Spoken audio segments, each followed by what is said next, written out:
Bansal IIT విజయవాడలో మనం coaching join అవ్వచ్చు అని చాలామంది అడుగుతూ ఉన్నారు. యాక్చువల్లీ విజయవాడలో అసలు బన్సాల్కి సంబంధించి ఇంటర్ విత్ కాలేజీ ఎవరు డీల్ చేస్తున్నారో మీకు తెలుసా? ఒకసారి తెలుసుకోండి. ఎందుకంటే ఇప్పుడు ఏమవుతుందంటే ఈ ఢిల్లీ సంస్థలు అంటే ఈ బన్సాల్ కానీ లేకపోతే ఫిడ్జీ కానీ అలెన్ కానీ లేకపోతే ఇలా ఆకాష్ కానీ ఇవన్నీ ఏంటి అంటే ఢిల్లీకి సంబంధించిన సంస్థలు ఏదైతే ఉన్నాయో మన రెండు తెలుగు రాష్ట్రాల్లో ప్రతి దగ్గర సెంటర్ ఓపెన్ చేసి ఇక్కడ ఏమవుతుందంటే వాళ్ళే టేక్ కేర్ చేస్తే డెఫినెట్లీ మనం ఎంతో కొంత మాట్లాడడానికి అవకాశం ఉంటుంది.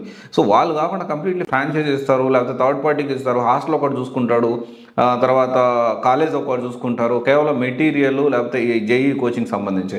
మీరు కావాలంటే గమనించండి, బన్సాల్ విజయవాడకు సంబంధించి మీరు గవర్నమెంట్ వెరిఫికేషన్కి వెళ్ళినప్పుడు కూడా బన్సాల్ ఒక దగ్గర ఉంటుంది, ఇంటర్ స్టూడెంట్స్ ఒక దగ్గర ఉంటారు. డెఫినెట్లీ రెండు కలిసి ఉండడానికి అవకాశం లేదు. ఎందుకంటే ఇది ఒక ఫార్వర్డింగ్ మెథడ్ అంటారు దీన్ని. ఓకే, సో అంటే ఇక్కడ ఏమవుతుందంటే దీనికి సంబంధించి they will not take care about inter hostel అంటే ఒక సూపర్విజన్ అనేది ఉండదు. ఖచ్చితంగా ఇక్కడ విషయం ఏంటి అంటే చాలామంది బన్సాల్ అనే వ్యక్తి ఫస్ట్ మనకి కోటాలో ఒక పెద్ద మార్కెట్ క్రియేట్ అవ్వడానికి చాలా పెద్ద ఇన్స్టిట్యూట్.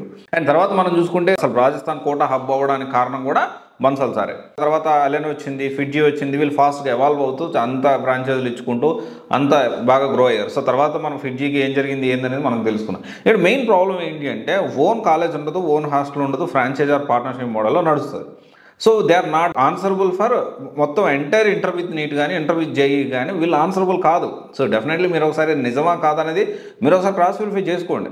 సో ఈ ఢిల్లీ సంస్థలు కొన్ని సంస్థలు ఏం చేస్తూ ఉన్నాయంటే ఇలాంటి ఫ్రాంచైజీలు ఇచ్చేసేసి దాన్ని అంటే ఇక్కడ ఎంత క్వాలిటీ ఉంటుంది, ఏ విధంగా మనం దీన్ని కన్సాలిడేట్ చేయాలి. సో డెఫినెట్లీ ఇది ఖచ్చితంగా అందరూ ఆలోచించాల్సిన విషయం.